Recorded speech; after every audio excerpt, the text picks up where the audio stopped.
Bu, jangan menunduk Bu, udah Bu, kita sama derajat kita Bu, udah Bu. Tolong Mbak, jangan berdiri. Oke, iya Bu, kita bantu. Insya Allah, Ibu nggak boleh, iya Bu, kita bantu.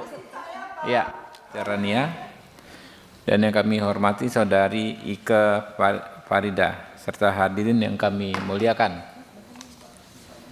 Pertama-tama kita panjatkan puji syukur kepada Tuhan Yang Maha Esa Allah Subhanahu wa taala karena atas perkenannya kita bisa hadir di acara hari ini, yaitu rapat Panja Panitia Kerja Penegakan Hukum, ya, Panja Penegakan Hukum Komisi 3 tentang mafia tanah, ya. Teman-teman, hari ini kita jadwalnya adalah menyerap aspirasi secara resmi, ya, untuk nanti kita tindak lanjuti. Karena itu kita untuk memulainya tidak memerlukan quorum, ya. Nah, saya mohon disepakati ini rapatnya terbuka untuk umum. Kami menyampaikan terima kasih kepada yang terhormat anggota Panja, kemudian pemilik rumah susun Pluit Seaview, pemilik penghuni satuan rumah susun Mediterania dan Saudara Ike Farida atas kehadirannya dalam RDPU pada hari ini. Perkenankan kami menyampaikan agenda rapat hari ini, yaitu yang pertama penyampaian aspirasi dan masukan, lalu kemudian ada tanya jawab atau diskusi, lalu penutup. Kami persilakan dahulu untuk yang pertama kali yang dari pihak pemilik rumah susun Pluit Seaview. Mungkin berapa orang Bu yang hadir hari ini Bu? Juru bicaranya berapa orang? 2 orang aja ya paling banyak ya. Yang berbicara nanti 2 orang saja, masing-masing 10 sampai 12 menit, ya, 2 orang. Silakan memperkenalkan diri dulu Bu, semua delegasinya siapa saja, ya, nanti baru Ibu bilang. Silakan Bu.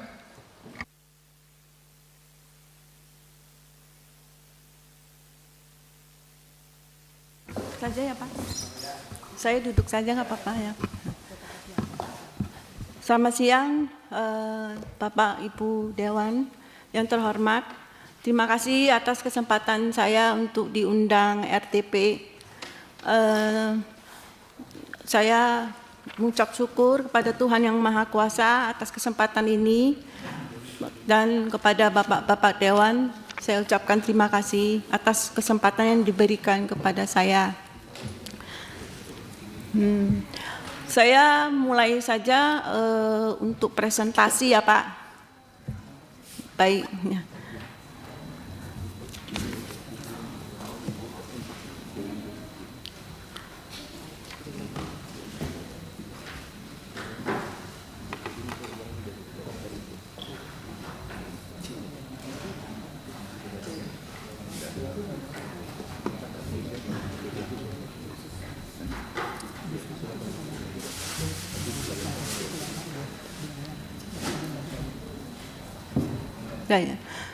Baik Pak, jadi untuk apartemen Pluit Seaview ini Pak, kita ada 2 bagian. Yang bagian pertama adalah 3 orang pemilik yang mengalami perampasan hak konsumen atas unit apartemen dan uangnya ratusan juta itu dihanguskan. Nah, nanti di bagian kedua saya akan presentasi untuk teman-teman saya yang hadir di sini, di mana mereka itu sudah lunas selama 12 tahun, tapi tidak mendapatkan haknya atas unit apartemen. Baik, saya berikut. Lanjut.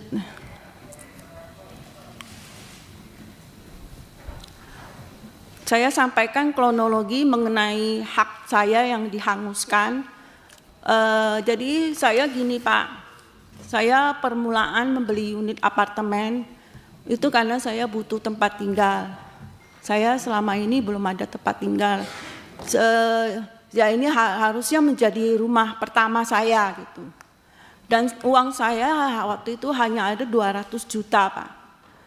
Makanya saya membeli apartemen itu dengan membayar DP sebesar 200 juta. Jadi DP 30% ini saya bayarkan ke developer Pak.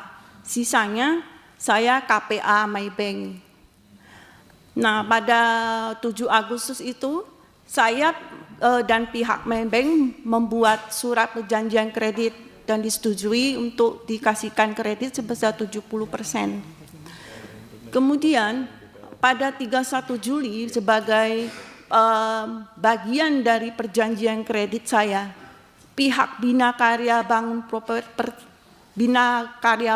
Propertindo ini membuat surat pertanyaan yang ditujukan kepada pihak Maybank bahwa akan menyelesaikan bangunan selambat-lambatnya dalam kurun waktu maksimal 4 tahun setelah surat perjanjian kredit ditandatangani. Artinya pihak Bina Karya Bangun Propertindo ini harus serah terima unit maksimal di bulan Agustus 2019. Ya. Nah, saya lampirkan juga ini di sini ada surat pernyataan yang ditandatangani oleh 2 orang direkturnya, direktur dari PT Bina Karya, Gohengki Setiawan dengan Budi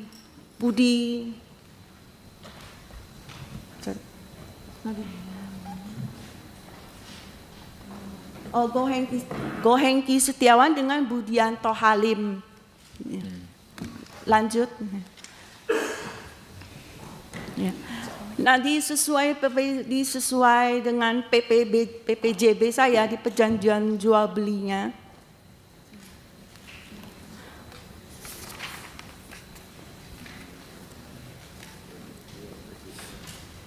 Next. Bimantoro wakilin Poksi. Ya.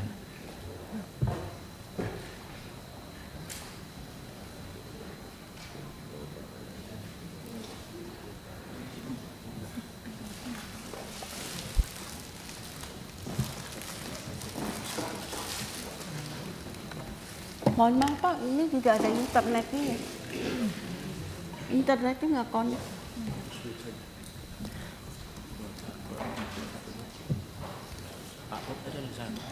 Oh ya ada.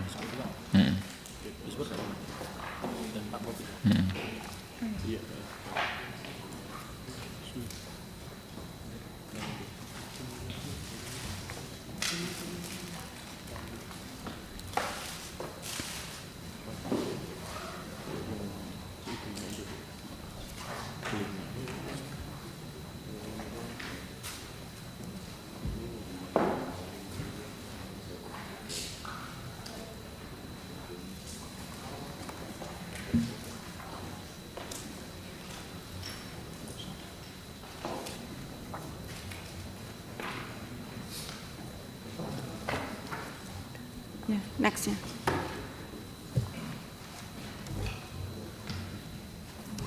Mohon maaf Pak, saya lanjutkan kembali karena tadi ada sinyal yang error.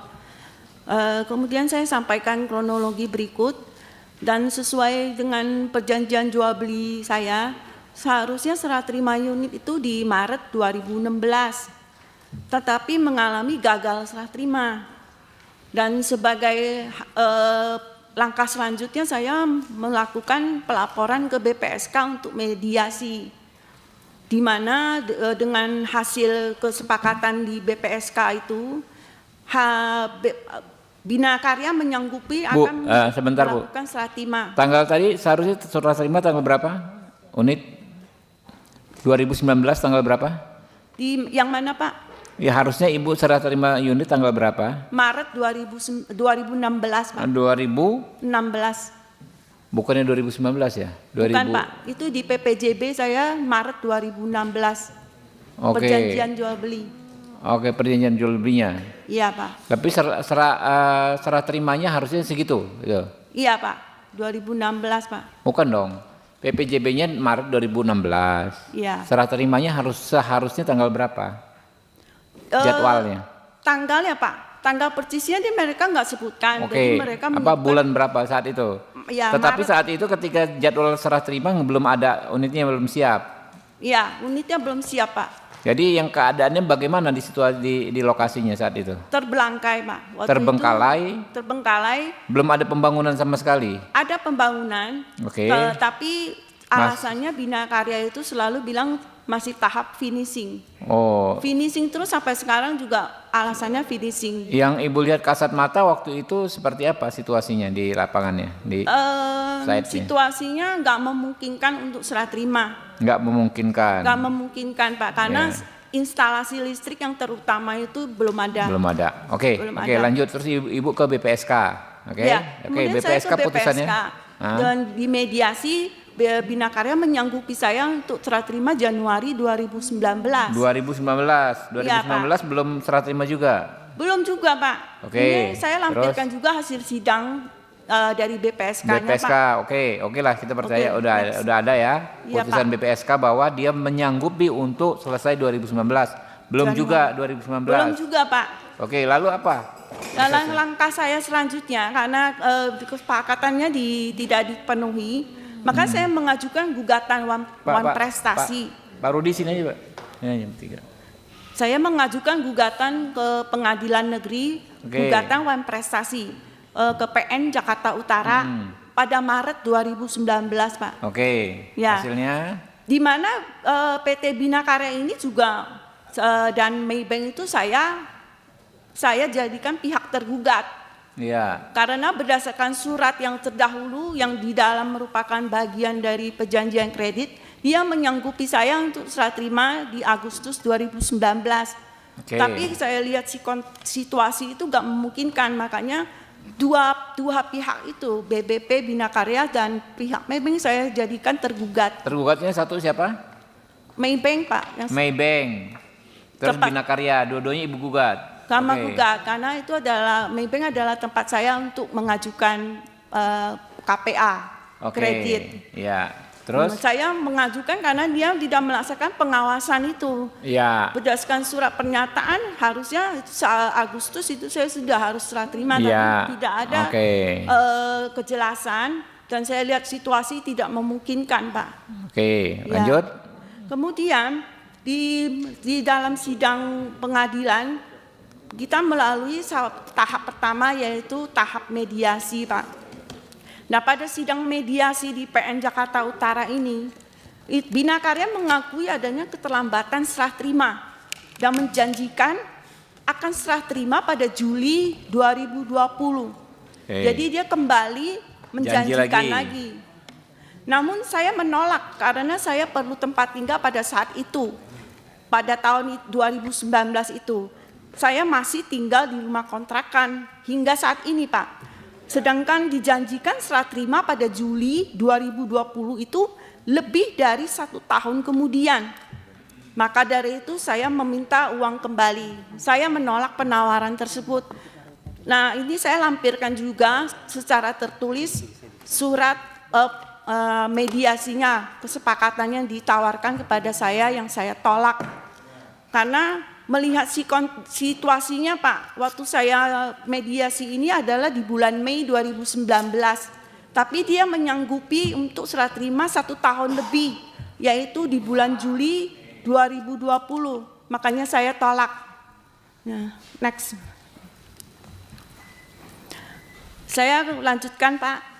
Ketika gugatan saya masih dalam proses mediasi ini pada Mei 2019, PT Bina Karya digugat PKPU di pengadilan niaga oleh konsumen lain, Pak.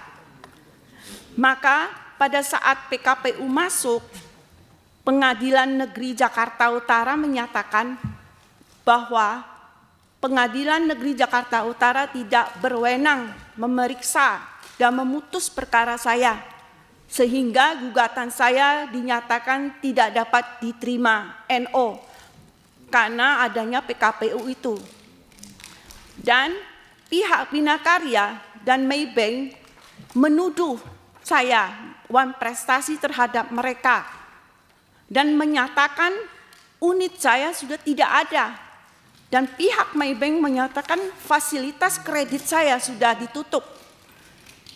Bina Karya menyatakan unit dan uang yang sudah saya bayarkan sejumlah 438 juta dinyatakan hangus. Saya sangat terkejut ketika saya dinyatakan wan prestasi, di mana seharusnya mereka lah yang wan prestasi terlebih dahulu kepada saya. Jadi saya mendapatkan surat, Pak, bahwasanya saya sudah tidak punya unit dan tidak ada fasilitas kredit lagi di MyBank. Kemudian saya lampirkan juga hasil keputusan dari PN Jakarta Utara yang menyatakan bahwa kasus saya sudah tidak bisa diproses karena terkendala dengan PKPU itu. Dan saya melawan, Pak. Saya menyampaikan ke pengadilan bahwasanya ada undang-undang yang dinyatakan di dalam keputusan saya bacakan, Pak, menimbang bahwa berdasarkan pertimbangan tersebut di atas, eksepsi absolut tergugat dikabulkan. Dengan demikian, Pengadilan Negeri Jakarta Utara tidak berwenang memeriksa dan memutus perkara tersebut, sehingga gugatan pada para penggugat dinyatakan tidak dapat diterima. Jadi dalam pokok perkaranya, perkara saya NO, Pak. Next. Saya melawan ke pengadilan PN dan menyatakan, saya sampaikan ke pengadilan sesuai undang-undang, seharusnya gugatan awan prestasi saya tidak dapat dihentikan. Dan saya lampirkan juga ini undang-undang terkaitnya, yaitu di pasar 243 ayat 1, Pak. Undang-undang 27 nomor 27 tahun 2004 tentang kepailitan dan PKPU. Saya menyatakan ini ada undang-undang yang menyatakan tidak ada pasal yang harus dikenakan ke saya tidak bisa melanjutkan gugatan saya. Namun saya sangat kecewa karena pengadilan menolak gugatan saya. Next. Itu jadi ceritanya kepada Bapak Ibu Dewan yang terhormat. Secara kronologi singkatnya, tindakan yang dilakukan oleh pihak Bina Karya dan MyBank itu sangat tidak manusiawi. Saya merasa terjolimi dan pihak pengadilan juga tidak dapat memberikan keadilan bagi kami. Bagi saya ada 3 orang di sini, Pak, yang mengalami hal yang sama karena terkait dengan MyBank. Maka kami memohon bantuan kepada Bapak Ibu Dewan yang terhormat agar dapat membantu membukakan jalan keadilan bagi kami. Kami memohon bantuan dan dukungan agar Bu, uang kami dikembalikan, Pak. Ya, Bu, saya mau nanya, selain Ibu ada berapa lagi konsumen di situ, Bu, yang dirugikan seperti Ibu? Ada 3 orang, Pak.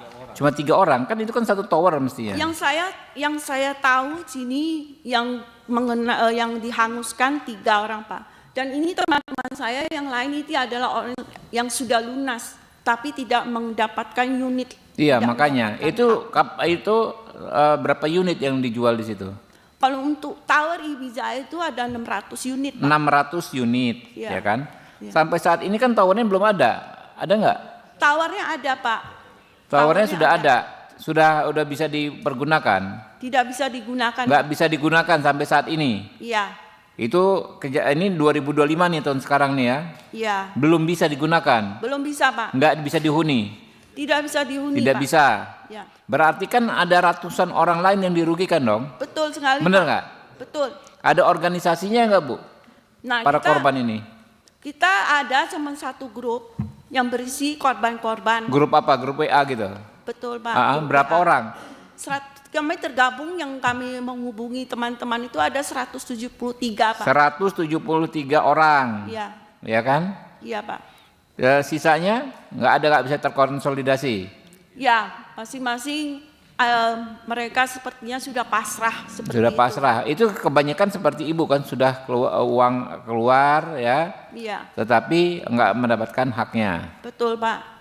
Dan sebenarnya di grup itu ada 4 orang sebenarnya yang mengalami hal nasib seperti Ibu saya. pernah melaporkan ke kepolisian nggak nih perkara? Tidak, Pak. Ada nggak? Saya melaporkan ke pihak REI, ke pihak BPKN. Ke kepolisian ada nggak? Tidak, Pak. Belum ada. Karena ini kan ada. kemungkinan besar udah penipuan kalau udah kayak begini. Ya, yang di belakang sama dengan Ibu nasibnya tuh. Langsung aja, Mas, ngomong, Mas. Ya, dipencet, Pak. Sama, Pak. Kurang lebih sama, Mas. Iya. Jadi sudah melaksanakan kewajiban Ya, membayar Sudah lunas belum? Sudah lunas dari Sudah lunas 2000. tapi unitnya nggak dapat. Iya, sampai sekarang. Upaya hukum yang sudah dilakukan apa, Pak? Bersama Ibu Erna menggugat ke Pengadilan, PN. Iya. NO tadi. Iya. Sudah melapor ke kepolisian belum? Untuk ke kepolisian belum, Pak. Belum, oke. Ya, Bapak sama ya, 2 orang tadi sama, kurang Ya, lebih. betul sama. Bisa nggak dikonsolidasikan yang 173 orang ini? Kami usahakan, Pak. Ya, Kami usahakan. Oke, Pak. kalau bisa, nanti kita minta tolong kepolisian yang bertindak. Buat laporan, kami atensi, kami kawal. Oke, Pak. Tapi semua, jangan segelintir orang. Kalau Iya, bisa iya. semua buat laporan.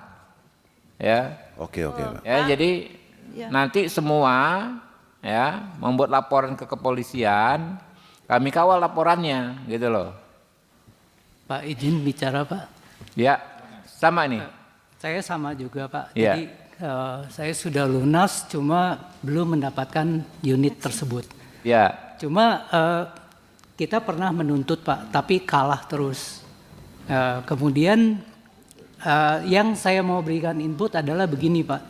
Yang setahu kami itu SLF belum ada Pak. apa itu? Sertifikat layak fungsi Pak. Jadi ini setahu saya Pak ya. Jadi dalam apartemen itu biasanya ada sertifikat layak fungsi Pak. Sebelum itu dilakukan Ya serah intinya terima. nggak bisa ditempati lah pokoknya. Ya, Nggak bisa. ya. Intinya bapak-bapak ibu ini nggak bisa menerima haknya gitu kan? Ya dan perlu mungkin juga Pak ya kita pernah dengar ada tuntutan dari penyerobotan tanah gitu. Ini Ada sepengetahuan perkara lain di situ. Ya, ada perkara lain di situ sehingga menyebabkan apartemen ini saya rasa agak sulit gitu untuk ya segel dari Ya Pak, DKTRP juga. makanya Ya, nanti, makanya. sorry saya salah sedikit, nanti saya akan mempresentasikan bagian kedua yang menyatakan kondisi bangunan Pak, nanti setelah Bapak Ya, Bapak ya. Rudi bicara. Ya, saya berharap Pak mungkin juga selidiki hal seperti itu juga Pak. Mungkin saya Ya, tidak nggak ada tahu. masalah makanya kan nanti kan yang bekerja kan kepolisian untuk Ya. tahu duduk perkaranya.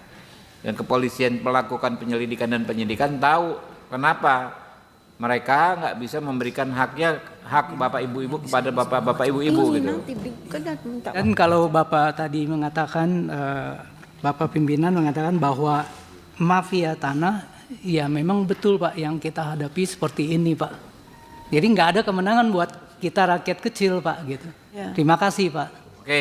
Pak, mohon maaf saya minta waktu sedikit Ya. untuk mempresentasikan yang Ya sebetulnya untuk udah tahu bagian Bu, dua. ya kayak begitu ya nggak Ya, berarti sorry. nggak bisa Lanjut, nggak bisa Pak. ditinggali lah intinya begitu kan? Ya Pak, jadi teman-teman ini kan 12 tahun sudah menanti pembayaran lunas, unit masih belum diserah terimakan. Next. Nah kondisi saat ini, jadi gini Pak, ini apartemen Pussy View ini terdiri dari 4 tower Pak. Nah kondisinya yang Martif ini sudah dipenuhi penghuninya. Yang kemudian yang Belis, itu yang serah terima itu cuma 50% Pak. Nah ini teman-teman saya yang hadir ini adalah konsumen dari Tower Ibiza yang satu gedung itu belum diserah terimakan. Dan yang terakhir itu adalah Bahama, itu gedung itu mangkrak Pak. Next. Jadi yang ada baru di Belize itu yang baru ada 50% serah terima. Iya betul. Jadi next. Ya. Jadi kondisi saat ini ya Pak, Bina Karya ini kan posisinya udah PKPU Pak. Iya. Nah, dan dia melanggar perjanjian kesepakatan homologasi PKPU itu. Di antaranya tidak melaksanakan sertifikasi SMS, SLS dan AJB Pak untuk Tower Martif. Untuk Tower Martif itu sudah serah terima selama 12 tahun tapi belum ada SHM-nya dan AJB-nya. Kemudian berikut yang dilanggar adalah baru serah terima unit 50% untuk Tower Belis Pak. Itu dijanjikan harusnya sudah terima 100%. Pelanggaran berikutnya untuk Tower Ibiza adalah belum adanya serah terima untuk satu tower penuh untuk Tower Ibiza Pak. Dan kami tidak mengetahui juga apakah lahan atau lokasi tanah apartemen Pussy View dalam kondisi aman atau bermasalah atau ada sengketa, karena ada berita-berita di luar media itu yang menyatakan ternyata itu lahannya ada sengketa, gitu Pak. Di sini saya juga hadirkan teman-teman yang saya tadi bilang pembayarannya mereka itu sudah lunas dan harus menunggu selama 12 tahun tanpa kepastian Pak. Next. Nah kondisi gedung ini Pak, sekarang disegel Pak dari pihak DCK-TRP, Dinas Cipta Karya, Tata Ruang dan Pertanahan. Di situ kita lihat di gedung Ibiza itu dipasangin line kuning itu, kemudian di badan gedung itu ada bangunan tertulis bangunan ini disegel. Apa itu konteksnya, apa disegel itu? Konteksnya ditulis melanggar Undang-Undang Nomor 6 Tahun 2023, melanggar PP Nomor 16 Tahun 2021, kemudian melanggar PP Nomor 21 Tahun 2021. Ya, melanggarnya apa melanggarnya itu loh? Itu pelanggarannya Pak. Enggak, melanggarnya apa? Apa? Kenapa disebut melanggar itu? Pasal apa? Kami ada menanyakan kepada pihak DCK-TRP melalui situs Jaki atau CRM, dan informasi yang kami dapatkan hanya bahwa bangunan tersebut belum ada SLF, surat layak fungsi. Itu saja informasi yang kami dapatkan itu Pak. Itu akhirnya kenapa disegel ya? Iya, dan saya sampaikan di sini juga Pak, untuk Martif yang 12 tahun sudah terima, jadi developer ini terkesannya menghalangi terbentuknya P3 SRS, sehingga belum terbentuk P3 SRS hingga saat ini, di mana itu 12 tahun gedung itu sudah dihuni penghuninya, tapi masih dikuasai oleh developer sampai saat ini. Dan di sini saya mendapatkan informasi dari Dinas CKTRP Pak, ini saya lampirkan di sini, bahwa itu Bina Karya menyampaikan surat kepada pihak DCK-TRP bahwa tidak akan ada penyerahan unit untuk Ibiza selama surat layak fungsi itu tidak diusahakan oleh Bina Karya. Jadi Bina Karya menyatakan hal seperti itu kepada DCK-TRP Pak. Next. Jadi kondisi saat ini Pak untuk Tower Martif itu pernah kejadian roboh bangunannya di Selasar Tower Martif Pak. Pada tanggal 29 September 2024, kira-kira 5 bulan yang lalu Pak. Kondisinya seperti ini Pak, roboh. Kemungkinan Pak, ini karena tidak ada surat layak fungsi. Karena bangunannya itu tidak memenuhi standar keamanan untuk para penghuni. Makanya kejadian ini terjadi pada tanggal 29 September. Bangunan Selasar di Tower Martif roboh. Next. Jadi kondisi saat ini, waktu terjadi roboh itu, perbaikannya hanya diganjal dengan satu tiang listrik Pak. Diganjal satu buah tiang besi. Kemudian pada 25 Januari kita melihat perbaikan dilanjutkan dengan penambahan gimsum saja. Jadi selama terjadinya mulai September 2024 hingga kini itu terkesan bahwa perbaikan itu cuma seadanya saja Pak. Nah itu yang memungkinkan karena ada pelanggaran SLF, karena bangunannya itu sangat berbahaya, tidak lulus uji Pak SLF. Next. Nah ini saya sampaikan kalimat saya terakhir Pak, bagi teman-teman yang sudah bayar ini secara lunas, saya juga berharap agar mereka ini uangnya sudah dibayarkan bisa dikembalikan Pak. Dikarenakan Bina Karya berulang kali ingkar janji terkait serah terima unit, sehingga tidak ada lagi kepercayaan terhadap Bina Karya. Kami sudah menunggu terlalu lama. Kondisi gedung tersegel ini membuat kami hilang harapan terhadap Tower Ibiza. Akhir kata saya mengucapkan terima kasih Bapak Ibu Dewan. Ya. Oke, terima kasih. Ada satu lagi dari tempat ini, si Fluid. Silakan, masih ada? Ada tambahan? Oke ya, udah ya. Kalau gitu ke yang ini nih, yang Marina Residence, Mediterania Marina Residence. Silakan Pak. Berapa orang Pak ini Pak?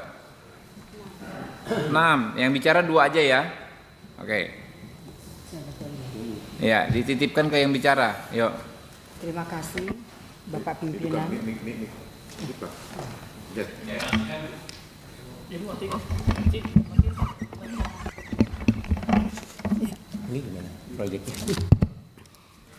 Assalamualaikum warahmatullahi wabarakatuh.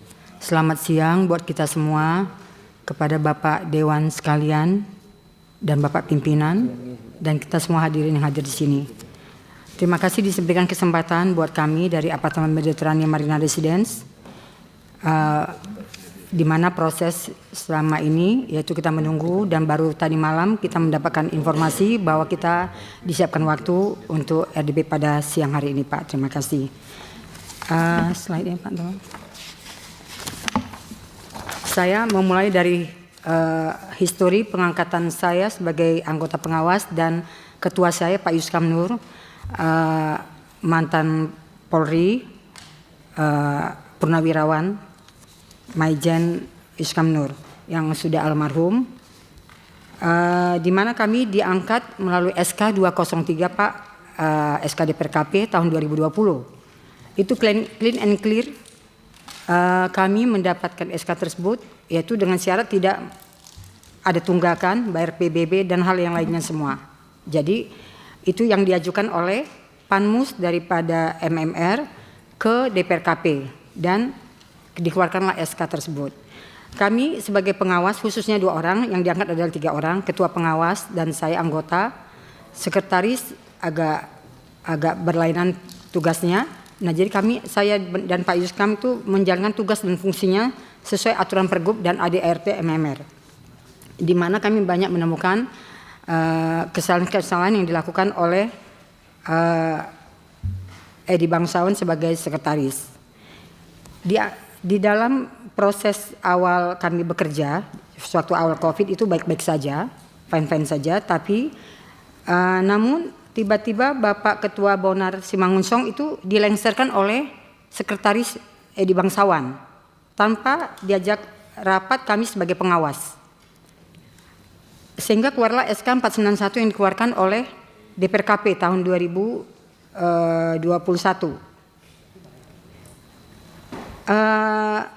Namun kami bertanya dan tiba-tiba ya tidak bisa masuk kantor oleh Edi Bangsawan. Pak Bonar di dalam pelengseran oleh si Edi Bangsawan yang jadi naik menjadi ketua, dipaksa menjual unitnya, dan yang beli juga timnya mereka yang diangkat menjadi sekretaris Edi Bangsawan. Pak Bonar akhirnya diterjolimin, tidak masuk kantor, honor juga nggak diberikan, akhirnya ia meninggal juga, ya, usia 82 tahun. Nah, kemudian kami menemukan Pak banyak sekali penyimpangan, termasuk sebelum Pak Bonar masih jadi ketua yang jangan tugas, itu giro ditandatangani oleh sekretaris dan bendahara. Pak Bonar tidak boleh mendatangani. Jadi kami menemukan bukti itu dan kami laporkan ke polisi, tapi tidak bergerak sampai saat ini. Kemudian juga adanya uang dana 10 miliar lebih yang tidak pernah dilaporkan, laporan keuangan secara transparan sejak berdirinya Apartemen Mediterania Marina. Itu saya temukan dan finance menandatangani pada saat itu. Dan juga kami tidak bisa masuk kantor bekerja dengan dinas perumahan. Kemudian adanya klaim asuransi gempa bumi yang tidak dimasukkan ke rekening PP 3 Seres. Kemudian ada parkir dan hal yang lainnya, ada tertera di buku yang telah dikirim kemarin. Sehingga kami total tidak boleh masuk kantor, saya dan pengawas dan bahkan Bapak Bonar. Tapi Sekretaris Yani, pengawas itu boleh, karena Bu Yani itu tidak memihak kepada ketua maupun anggota. Dengan tidak boleh yang kami masuk kantor, pada saat ada timing kami mau online Zoom meeting dengan dinas perumahan, Ibu Kelly membantu saya untuk memvideokan karena saya perlu bukti untuk masuk kantor tidak diperkenankan oleh pengelola maupun PPRS. Dengan penemuan-penemuan ini, karena mereka semakin banyak yang kami temukan karena kalau kami masuk kantor, sehingga ya di bulan Desember menjelang tahun baru listrik dan air saya dipadamkan, dan Ibu Kelly Tan pada saat Januari ya Bu Kelly ya, Januari, Desember juga. Oh Desember juga dengan selang 2 hari dipadamkan listrik air. Pak Bonar tidak bekerja lagi ke kantor dan Pak Yuskam karena punya baby balita 2 orang 6 bulan bertahan dan pindah keluar untuk melanjutkan kehidupannya. Slide berikutnya, ya kedua ya. Adanya korban dulu. Korban siapa? Iya. Saat pemadaman listrik tersebut, kebetulan Ibu Kelly punya suami yang lagi sakit cuci darah. Namanya cuci darah Pak kan perlu udara yang baik. Sementara mati listrik, air dan jatuh di kamar mandi, termasuk suami saya juga stroke, jatuh di kamar mandi. Akhirnya pada saat 1 hari sebelum meninggal, polisi datang. Tanggal 11 bulan. Iya. 1 hari sebelum Jatuh di kamar mandi. Suami saya jatuh di kamar mandi. Tanggal 6 bulan 3 bulan 22 suami saya meninggal. Sudah belum meninggal kan, jatuh kamar mandi saya nggak tahu. Akhirnya saya bawa dia ke rumah sakit. Ke rumah sakit rupanya dicek katanya pembuluh darahnya udah pecah. Saya sampai ngadu ke ketua, saya bilang Pak tolonglah suami saya lagi sakit, saya bilang saya butuh oksigen, saya bilang kayak gitu. Polisi datang, 1 polisi pun nggak ada bantuin saya Pak, coba bayangin. 8 orang polisi, suami saya bilang kamu kasih dia duit aja, mana tahu dia mau bantu hidupin nyalakan listrik dan air. Polisi 1 pun nggak datang, kasih dia 500.000. Suami saya bilang kalau 500.000 8 orang mereka mana mau, saya bilang kayak gitu. Saya minta Angga tolong nyalain listrik saya bilang Pak polisi itu 1 pun nggak ada yang mau Pak, kejam banget saya sangat membutuhkan oksigen suami saya Pak. Sampai sekarang saya nyalain listrik air pun sampai sekarang belum, anak saya sampai nggak bisa belajar, anak saya ulangannya pun sampai mundur dan dia peringkat ke 10 punya sekarang jadi 20, jadi saya ngungsi sekarang. Ada bukti-buktinya saya ada nih Pak semuanya. Saya dieksekusi. Ini suami saya pulang. Berani dia ya cabut meteran saya. Ini rampok loh Pak. Saya mas pulang dari rumah sakit. Saya dirampok ini. Meteran saya dicuri langsung dieksekusi saya. Nggak ada bilang sepatah kata pun nggak ada Pak. Terlalu kejam Pak. Benar. Saya nggak bohong. saya lanjut Pak. Ya. Jadi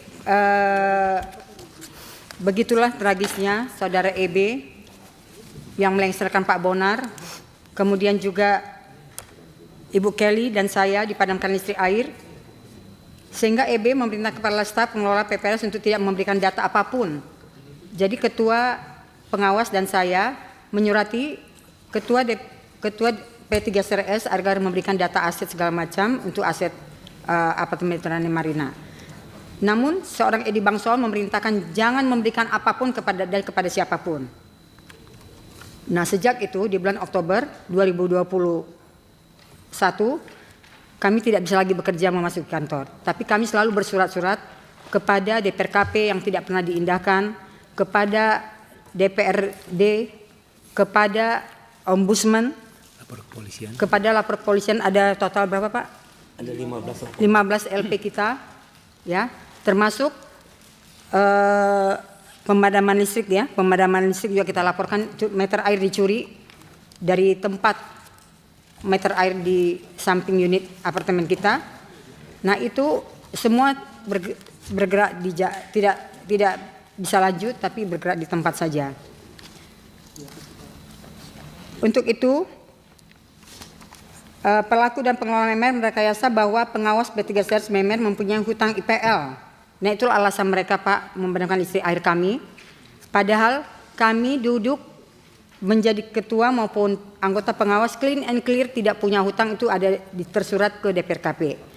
Nah kalaupun memang mau dianggap punya hutang, ya semua bongkar gitu loh. Semua bongkar, mereka juga ya jangan didiamkan, semua pengawas maupun pengurus. Kemudian juga kita punya honor, Pak Ketua Pengawas kalau nggak salah 20 bulan tidak diberikan, ada 100 lebih. Saya juga demikian 20 bulan tidak diberikan. Kalau dianggap pun punya hutang IPL itu bisa membayar. Ini tidak, jadi kami diputuskan list TR kami dengan tanpa kompromi musyawarah sebagai slogan Pancasila kita. Jadi langsung blast mati listrik air, kita nggak bisa ngapa-ngapain. 3 tahun. Kami mau supaya bertemu kepada si Edi Bangsawan ini, dia selalu menjauh. Semua warga yang mau pengen ketemu dia tidak pernah bisa. Sampai detik ini sudah 3 tahun lebih, kami dipadamkan, demikian juga Tower A dari Kondotel. DPRD sudah juga dengan lurah, dengan camat juga datang. Iya, DPRD, lurah, Pak Camat juga datang ke kantor pengelola, tidak diberi masuk oleh si pengelola. Namanya tamu kan harus duduk Pak ya, ini tidak diberikan, di luar nggak boleh, karena katanya harus ada janji, tidak boleh masuk, termasuk ombudsman juga. Nah kemudian sampai saat ini kami juga ke kantor Kapolsek ya Pak ya, Kapolsek sampai Polres, oke. Polsek Pak Happy. Kapolsek Pak Happy memberikan solusi kepada kami, udah Ibu stop aja. Saya pun yang bayar IPL Ibu dan Ibu berdua, maksudnya saya dan Kelly, setelah 1 hari meninggal suami Ibu Kelly. Mau dibayarkan 3 bulan cicilan. Selanjutnya ibu dan anak ibu yang bayar ya. Pak maaf, saya bilang, saya nggak punya hutang Pak. Kalau Bapak punya uang lebih silakan bayar. Bapak berikan ke orang lain. Saya tidak punya hutang. Itu direkayasa. Saya ada bill pembayaran setelah saya pengawas tidak ada hutang dan itu saya bayar semua. Kalaupun saya nggak punya hutang, saya punya honor. Itu masih lebih honor saya untuk dikembalikan. Demikian Pak. Jadi Pak Happy prihatin kepada kami, tapi ya itulah jalan yang diberikan, kami tidak mau terima. Ibu udah tua, capek Bu ke polisi dan yang lain-lainnya. Ibu bertahun-tahun nanti udah dibaca oleh Pak Happy, Kapolsek Pademangan. Nah kami lanjut sampai sekarang Pak, sampai teman kami Bapak Yuskam Nur dipanggil oleh Tuhan, ya yang dengan meninggalkan balita 2 orang tanpa istri, Irjen Polisi Purnawirawan yang tidak bisa berbuat apa-apa.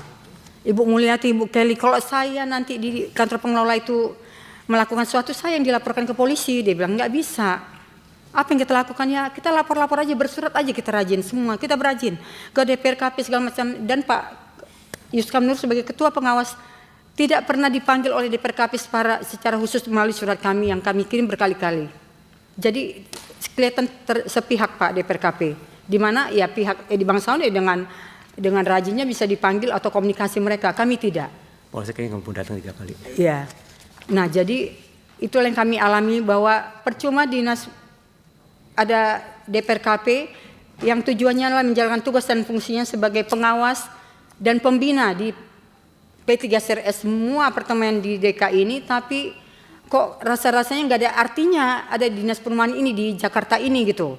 Ya mendingan kita masing-masing punya aturan main aja kayak di hutan masing-masing di apartemen ini, nggak perlu, karena bukan apartemen Marina ya, Seaview, Tamrin City dan lain-lainnya.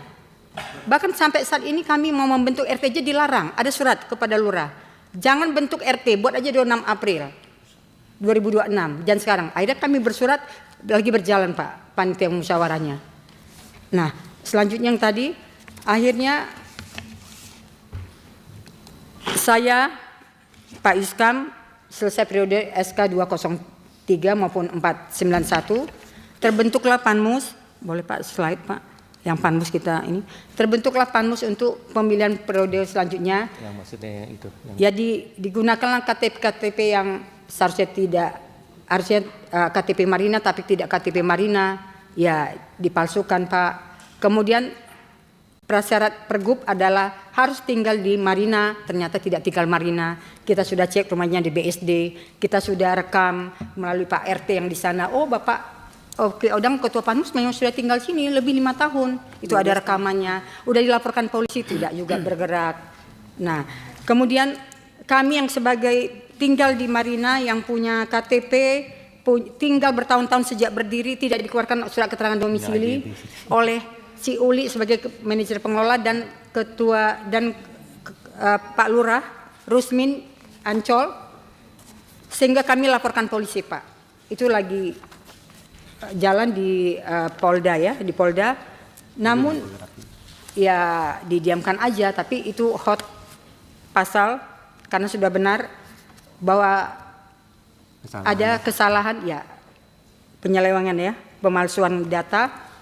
Nah kemudian duduklah mereka si Edi Bangsawan ini di SK 542 tahun 2023 dengan dihantarkan oleh Ketua Panmus yang tidak berKTP, tidak tinggal di Marina, punya unit iya. Dan kita dengar juga dari anggota Panmus yang lain punya hutang 100 juta IPL tidak bayar, Pak. Dia ngomong langsung. Nah, kemudian ini LP kita Pak ada 15 lebih kurang. Sehingga dengan duduknya Panmus yang ilegal, yang melanggar ADRT maupun Pergub, itu dibiarkan oleh DPRKP, tidak dengan penyuratan kami, dengan memberikan data-data yang sebenarnya, itu tidak ada cross check, itu kan urusan pengelola. Nah itu infonya. Untuk apa DPRKP sebagai pembina, pengawas? Sehingga terjadilah kericuhan di Marina. Kemudian mereka duduk tentu diproses oleh Panmus yang ilegal, sehingga Ketua PPRS dan rekan-rekan pengurus maupun pengawas juga ilegal. Mereka juga sebagai syarat di Pergub harus tinggal di Marina. Mereka tidak tinggal di Marina Pak. Tidak tinggal di Marina dan juga tidak berKTP di Marina. Dari 8 orang pengurus maupun pengawas, paling hanya 3 orang berKTP di Marina. Jadi ya menyalahi aturan Pergub juga. Untuk apa Pergub ini dibuat? Kalau Pak DPRKP-nya, Dinas Perumahan, pilih-pilih gitu. Kita yang warga benar tinggal di sana, tidak diayomin. Malah yang tidak tinggal maupun tidak berKTP itu yang mulus masuk. Nah tolong slide video Pak yang Panmus. Kita masuk, Panmus itu berproses Pak, tidak melalui musyawarah warga. Mereka yang bermusyawarah sendiri, pengelola, itu sampai ada apa ya, Zoom meeting ya Pak ya. Zoom meeting terakhir memfinalkan Ketua Panmus Pak Oki Odang tersebut. Kami sebagai pengawas tidak diundang oleh pengurus. Tolong videonya Pak. Di mana kami mau masuk ke ruang Tower A, Pak Jani Malau sebagai staf Dinas Perumahan itu menyaksikan kami tidak boleh masuk ke ruang sidang itu, ruang rapat, didiamkan saja. Bagaimana sebagai pembina DPRKP kok membiarkan kericuhan ini gitu. Jadi saya itu pagar betis Pak. Ada preman yang mereka panggil dari luar, kita nggak kenal, bukan warga Marina. Ini waktu Panmus, ini waktu Ruta Pak. Yang Panmus yang sebelumnya. Nah ini saya pengawas. Tahun 2023 kita mau proses Ruta. Tidak boleh saya duduk Pak. Aneh kan Pak, saya anggota pengawas yang SK-nya yang diterbitkan DPRKP. Edi Bangsawan di sebelah itu nanti ada duduk diam saja. Saya diusir dari sidang.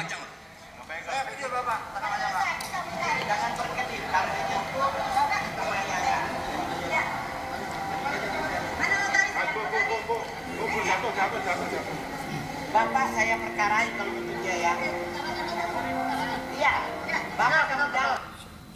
Nah, itu adalah Ruta tahun 2023 yang Edi Bangsawan duduk melalui SK 542 saat ini. SK-nya juga aneh. SK-nya juga aneh Pak. SK-nya diumpetin, tidak diumumkan di Mading. Sampai detik ini. Sementara di mau lengser tahun 2026 awal. Tidak dipajang. Jadi waktu ngelengserin Pak Bonar pun aneh. Iya. Ini saya kasih ini. Nah, ada videonya lagi Pak, tolong. Ya, jadi itu, ya. Ya. Baik Pak, jadi demikian sampai saat ini dengan SK 542 yang lagi duduk di Edi Bangsawan sebagai Ketua DPRK, Ketua DP3 Seres Apartemen Mediterania Marina, ya ilegal karena penghantarnya juga Panmus ilegal dengan data-data yang KTP yang dipalsukan, tidak tinggal di Marina sebagai pasal Pergub penghantar untuk anggota maupun calon pengurus maupun pengawas yang duduk. Jadi saya rasa Boleh izin Pak? Izin. Jadi gini Pak, Ibu ini, Ibu Kelly, termasuk saya pun gitu Pak, udah berusaha melalui jalur yang menurut prosedur gitu Pak ya. Kalau Bapak lihat mulai dari Polsek, kalau saya mulai melapor ke pengawas lapor ke DPRKP, berurut gitu Pak. Sampai kita udah wali kota, gubernur, DPRKP, itu hampir semua titik kita jalanin ya kan. Nah, DPRD pun kita sudah lakukan dan DPRD pun sudah berkenan hadir waktu kemarin, tapi tidak mau ditemui juga ya kan. Kita pun dengan baik-baik mau minta ketemu, mau duduk bersama untuk cari solusi. Maksudnya kalau bisa ada hal yang rumit disederhanakan saja ya kan. Kalau bisa, tapi tidak mau ditemui. Jadi sepertinya Pak ada mereka merasa berkuasa di atas segala-galanya. Even terhadap pejabat, terhadap dinas ataupun apapun mereka begitu berkuasanya. Sekedar contoh ya Pak ya. SK Ibu ini diturunkan, dijolimin, ya kan?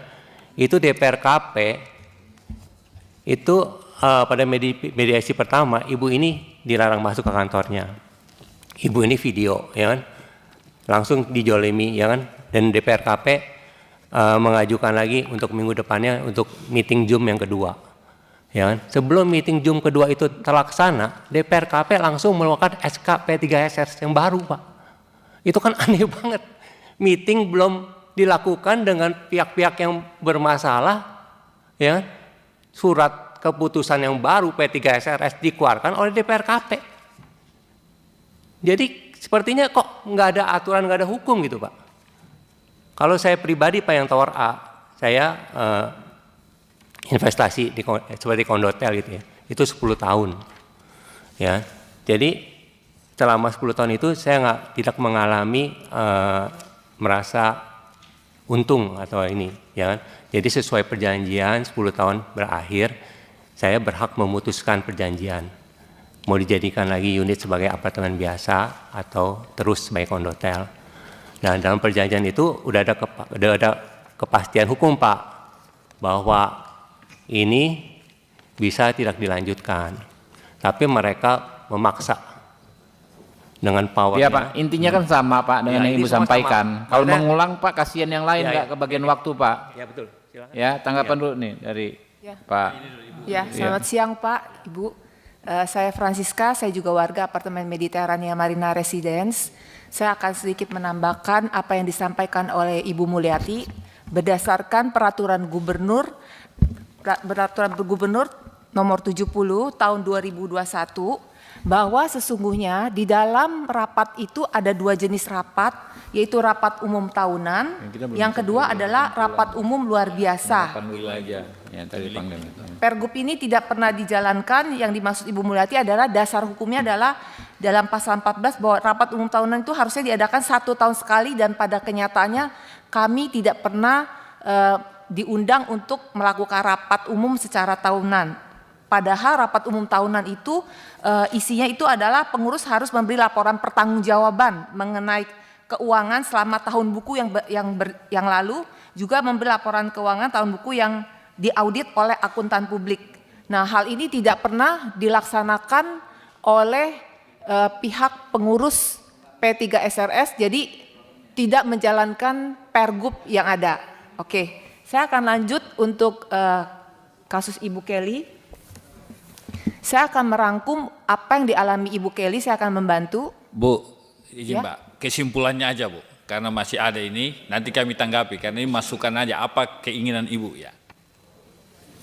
Keinginannya, kalau dari saya, keinginan kami adalah pergub itu kan sudah dibuat demikian bagus, dan kami mau pergub itu dijalankan sebagaimana harusnya, dan DPRKP itu harus mengikuti aturan yang ada, berjalan secara fair. Jadi jangan seolah-olah pergubnya udah bagus tetapi tidak dilaksanakan gitu. Kami kan bisa membaca, mengakses informasi apapun yang ada di negara kita gitu. Seperti itu Pak. Dan kalau untuk Ibu Kelly, saya akan menambahkan, mohon maaf karena keterbatasannya waktu juga. Ibu Kelly ini sudah dipadamkan listriknya dari Desember 2021 sampai dengan sekarang 2025. Artinya di sini bahwa sesungguhnya sudah ada orang tinggal di ibu kota Jakarta yang gemerlap tapi masih ada hidup tanpa pasokan listrik. Dan sudah dilaporkan kepada Pak Kapolri, Pak. Sudah Baik, di Pak Kapolri, sudah masuk, Pak. Paham. Ya, kasih. Terima kasih Ketua, izin Ketua menanggapi Izin Ketua, ada tambahan lagi Ketua Benar, Pak. dari MMR. Saya tanggapi dulu Pak ya. Nah, saya tanggapi karena Bapak Ibu ini datang ke sini mau diperjuangkan aspirasinya, betul ya?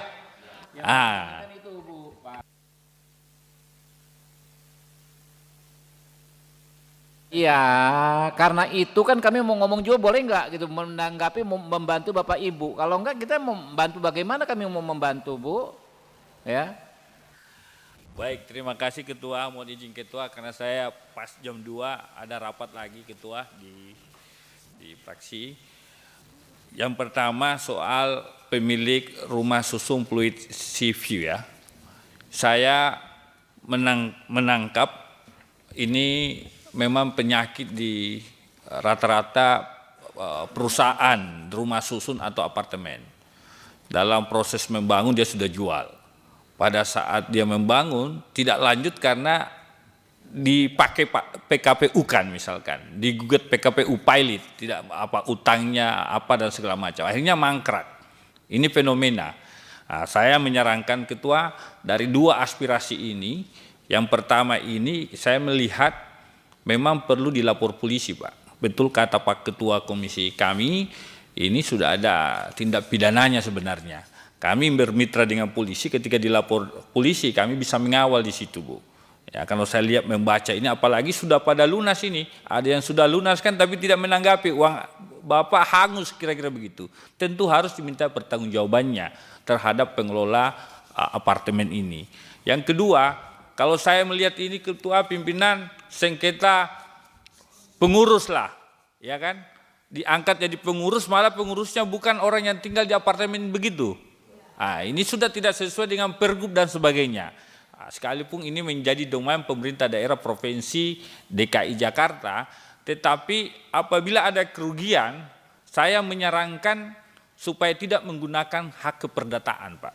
Kalau hak perdataan kita lakukan, pasti panjang, Pak. Paling bagus memang kalau ada laporan polisinya, Pak. Tadi sudah dilapor di Polda, malah ada 15 LP.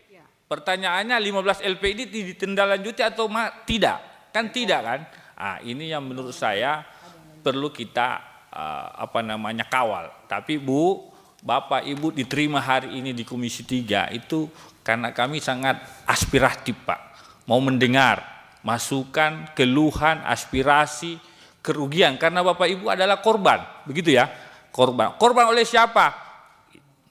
Pengembang, ya, pemilik dan sebagainya. Saya kira itu catatan saya. Kalau saya boleh menyarankan Pak Ketua, kita sarankan supaya LP lapor polisi yang sudah ada LP-nya nanti kita kawal. Tentu saja masih ada rapat lanjutannya. Tentu kami mau mendengar versi pengembang seperti apa. Kira-kira itu masukan pimpinan. Terima kasih Ketua. Assalamualaikum warahmatullahi wabarakatuh. Saya minta orangnya ini kebal hukum. Katanya kamu lapor aja polisi, saya nggak takut. Nih. Pakai mobil TNI palsu, Edi Bangsawan. Ya dilaporkan aja Bu. Udah lapor, tapi dia keluar. Iya dilaporkan nanti kami kawal Bu. Terus mau gimana dong? Kalau nggak percaya sama kami juga gimana? Masa datang ke sini nggak percaya sama kami gitu loh? Percaya nggak mau kita tindak lanjuti, mau kita kawal? Kalau nggak ya udah nggak kita kawal gitu loh. Mau ya. Pak. Iya makanya kita juga hadir di sini mengundang Bapak Ibu kan mendengar aspirasi lalu kami mau memperjuangkan.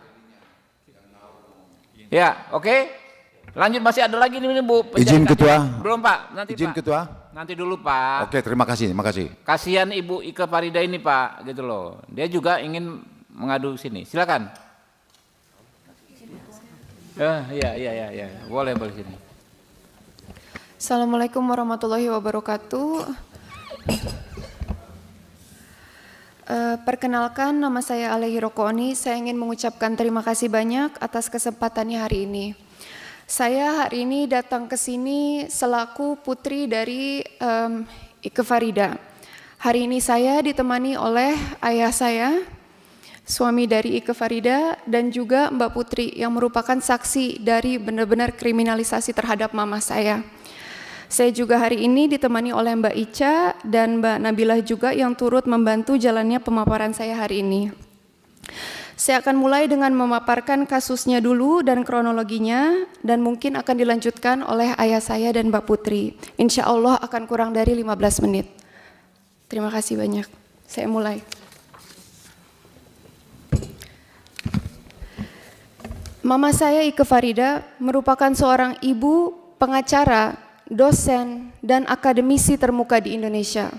Sepanjang hidupnya, beliau telah berbakti kepada Indonesia untuk menegakkan hukum dan hak asasi manusia, mendidik generasi muda mendatang, serta mewakili Indonesia di kancah nasional dan internasional. Namun, 13 tahun yang lalu, mama saya membeli 1 unit apartemen, dibayar lunas, dan sekarang malah dipenjarakan. Awal mulanya itu adalah di tahun 2011. Ketika mama saya ditawarkan 1 unit apartemen di Casa Grande dan itu pun dibeli karena ayah saya saat itu sedang operasi. Maka dari itu karena itu berdekatan juga dengan rumah sakit, jadinya dengan tabungan selama 10 tahun mama saya membayar lunas unit apartemen tersebut. Namun sampai dengan hari ini kita tidak diserahkan seluruh unit apartemennya. Selanjutnya, mama saya, karena tadi saya sudah sampaikan, merupakan advokat juga, beliau akhirnya menggugat ke Pengadilan Negeri Jakarta Selatan, menempuh upaya hukum dan memenangkan 10 putusan pada tingkat MA, PK, dan MK. Dan pada putusannya itu intinya, maaf izin dari yang sebelumnya itu, yang biru itu adalah upaya hukum yang dilakukan mama saya selama 13 tahun dan yang biru adalah yang memenangkan mama saya. Selanjutnya, pada putusan PK nomor 53 itu intinya bilang kalau misalnya mama saya adalah pembeli beritikat baik, patut dilindungi oleh hukum, dan PT Elit Prima Hutama wajib serahkan unit apartemen, PPJB, AJB, dan semuanya. Dan ini semua itu sebenarnya itu menguatkan putusan sebelumnya, begitu. Nah, atas kemenangan mama saya ini, PT EPH itu bukannya melakukan amar putusannya, melakukan PPJB, AJB, memberikan kunci akses, sertifikat, dan seterusnya, tapi malah menolak untuk melakukan hal tersebut dan membuat laporan ke Polda Metro Jaya. Selanjutnya, nah karena sudah menang putusannya dari tahun 2021, akhirnya dari pihak Pengadilan Negeri Jakarta Selatan melakukan eksekusi. 1 hari sebelum dilakukan eksekusi, pihak PT EPH itu menyerahkan kuncinya saja dengan alasan, oh ini kita sudah melakukan eksekusi secara sukarela. Ditanyakan ke pengadilan negerinya, kami tanyakan, tapi kan PPJB, AJB, SHM, SRS-nya belum. Tapi dari pihak PN-nya itu nanti menyusul saja. Kalau kamu tidak ambil, kuncinya tetap akan kita hold di PN, begitu. Jadi pada intinya kita ambil kuncinya, setelah itu ini adalah surat dari KPN, kepada PT Elit Prima Hutama, mohon maaf kalau misalnya kecil, tapi pada intinya menyuruh mereka melakukan PPJB, AJB, dan seterusnya. Namun yang mereka lakukan adalah mereka mematikan air dan listrik dengan alasan, oh kan belum PPJB dan AJB, padahal dari merekanya yang tidak mau melaksanakan keseluruhan amar putusan PK 53. Nah, mungkin sudah pernah disampaikan juga dari yang lain, tapi kami juga sudah berusaha untuk ke Disprakim, sudah dilakukan mediasi dan ditemukan bahwa ternyata saat itu ketika dilakukan mediasi itu sertifikat mereka belum terbit, itu satu, dan yang kedua mereka masih anggota P3 SRS mereka itu masih P3 SRS sementara. Nah, di pergub itu dibilang boleh kalau misalnya P3 SRS-nya itu sementara, kalau misalnya belum ada penghuni gitu. Tapi di situ saat itu penghuninya sudah full tapi masih P3 SRS sementara, di mana anggota-anggotanya adalah dari pengembangnya sendiri begitu. Jadi kami benar-benar sampai dengan hari ini air dan listrik tetap dimatikan. Kalau boleh saya lanjutkan, izin? Ya. apa katanya boleh? Maaf. Nah, dari sini ini merupakan surat rekomendasi dari Dirjen HAM. Jadi sudah terbit kalau misalnya dari rekomendasi ini kalau memang mama saya itu tidak bersalah dan ini tuh benar-benar hanya merupakan kriminalisasi terhadap mama saya. Mbak. Ya. Apa orang tua Mbak, ibu Mbak itu dikenakan pasal apa? 242 ayat 1 sumpah palsu di dalam persidangan padahal mama saya tidak pernah datang ke persidangan. Oh, dalam perkara yang perdata tadi. Dalam perkara perdata tadi benar. Perkara perdata yang menang, inkrah sampai sekarang. Iya. Lalu terhadap perkara perdata mereka PK lagi atau gimana enggak? Tidak perlawanan tapi mereka kalah terus. Kalah terus. Izin ketua ya. Jadi tidak ada apa-apa lagi. Jadi memang yang berkekuatan hukum tetap itu adalah putusannya memenangkan mama saya. Ya Mbak. Ya. Lalu sekarang mereka prosesnya. malah lapor ke polisi. Bahwa dalam perkara tersebut bersumpah palsu. Iya. Sumpah yang mana yang ini? Saya juga kurang mengerti ya ketua. Jadi ketika kan di persidangan beliau kan itu, pihak ya. Benar.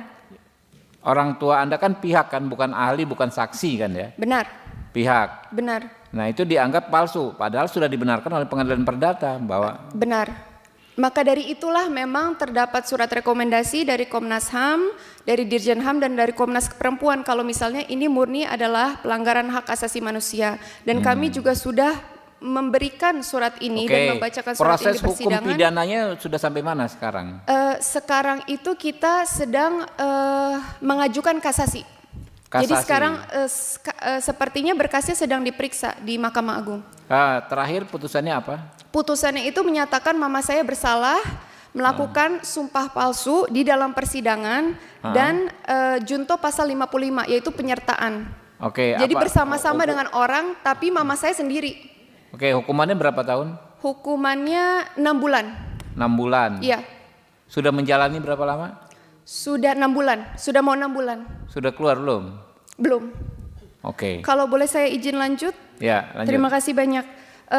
Jadi sebelum masuk ke dalam persidangan dan mama saya itu ditahan paksa, tuh sebenarnya sudah keluar dari Mabes Polri hasil rekomendasi gelar perkara khusus berupa SP3D yang pada intinya itu bilang kalau pasal pidana yang dituduhkan itu tidak terpenuhi. Mama saya tidak pernah hadir ke persidangan untuk bersumpah dan putusan PK itu mempertahankan hak keperdataan mama saya dan bukan tindak pidana. Dan tidak ada unsur mens rea. Nah, tapi penyidik PMJ ini bersekongkol dengan jaksa penuntut umum dan mereka tuh P21-kan. Jadi mereka lengkapkan tuh berkasnya. Dan setelah itu mama saya ditangkap paksa. Gitu. Nah, ini hanyalah bagan yang saya buat itu untuk kira-kira tuh menjelaskanlah di kasus mama saya dari tahun 2021 itu sudah berapa kali ada perlimpahan berkas antara penyidik dan JPU dan pelanggaran-pelanggaran yang mereka lakukan. Mau dari Perkaba, mau dari Mahkum Jakpol dan seterusnya. Boleh dilanjutkan maaf? Nah, kantor mama saya dan rumah mama saya itu digeledah.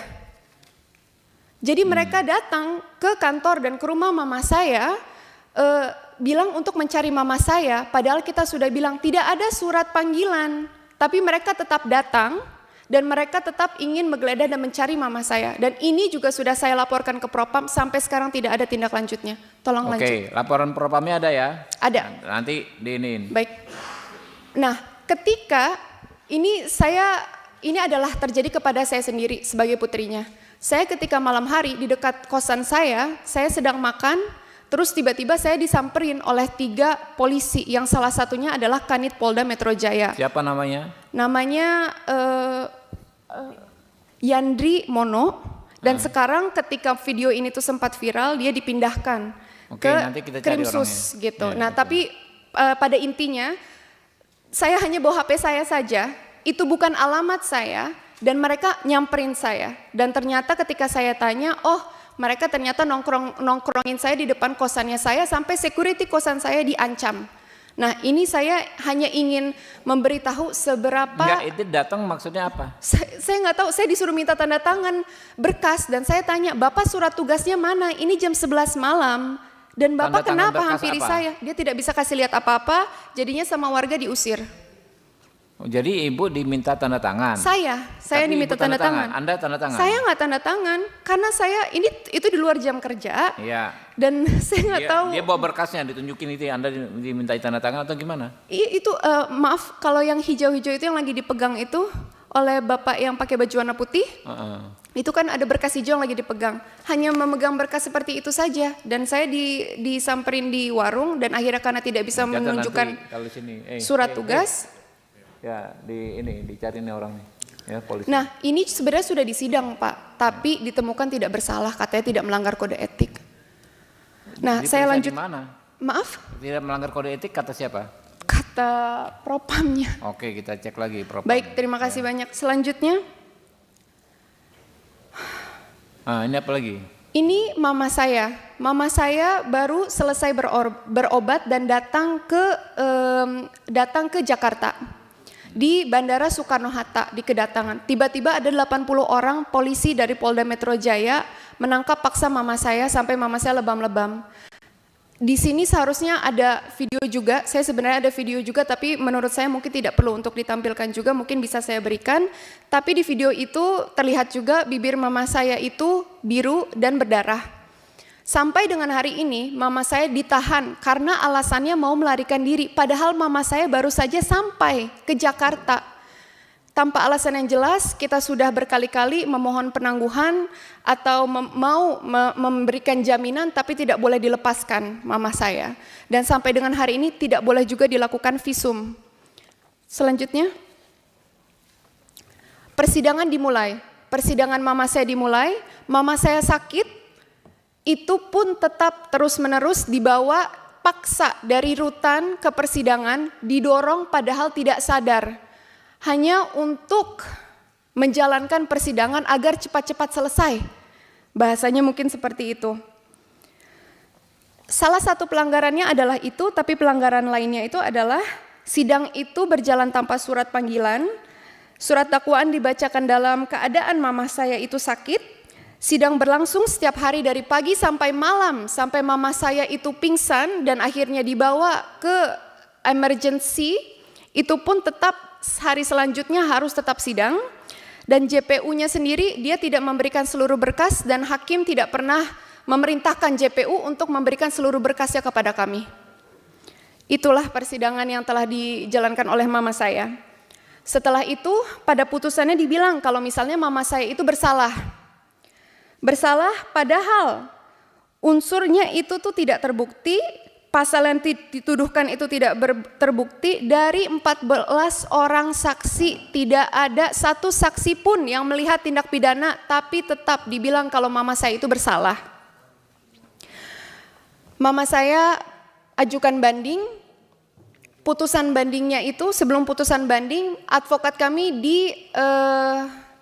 bahasa baiknya bagaimana ya Pak, di approach oleh hakim pengadilan tinggi dan dimintakan sejumlah gratifikasi. Kami menolak, putusannya menambahkan putusan sebelumnya dengan alasan kurang memberikan efek jera dan tidak edukatif, preventif, korektif dan represif bagi mama saya dan masyarakat Indonesia. Pastinya Pak, setelah ini kami benar-benar merasa mafia peradilan dalam persidangan itu ada. Karena seorang konsumen yang tidak melakukan sumpah, tidak ada saksi dan barang bukti yang menguatkan JPU, justru malah dipenjarakan oleh pengembang hanya karena membeli 1 unit apartemen dan itu pun uangnya kami tidak pernah terima kembali, sudah lunas. Pada intinya, sampai dengan hari ini terdapat 10 rekomendasi dari institusi seperti Komnas HAM, Komnas Perempuan, Dirjen HAM. Dan ini seluruh pihak Polda Metro Jaya, seluruh Mabes, pengadilan, hakim, semuanya tuh sudah tahu mengenai surat rekomendasi tersebut. Yang pada intinya, mama saya merupakan korban kekerasan terhadap perempuan dan pelanggaran HAM dan KUHAP. Perkara harus dihentikan dan hak-hak asasi mama saya harus dipenuhi. Mama saya itu adalah wanita yang kuat. Mama saya itu bukan orang yang jahat, izin ketua dan seluruh anggota komisi 3. Mama saya bukan orang yang jahat yang akan melakukan tindak pidana demi memenangkan suatu perkara atau mendapatkan satu unit apartemen. Namun putusan yang telah dijatuhkan kepada mama saya itu berat sekali karena selama 13 tahun kami itu benar-benar diperundungi oleh pihak pengembang.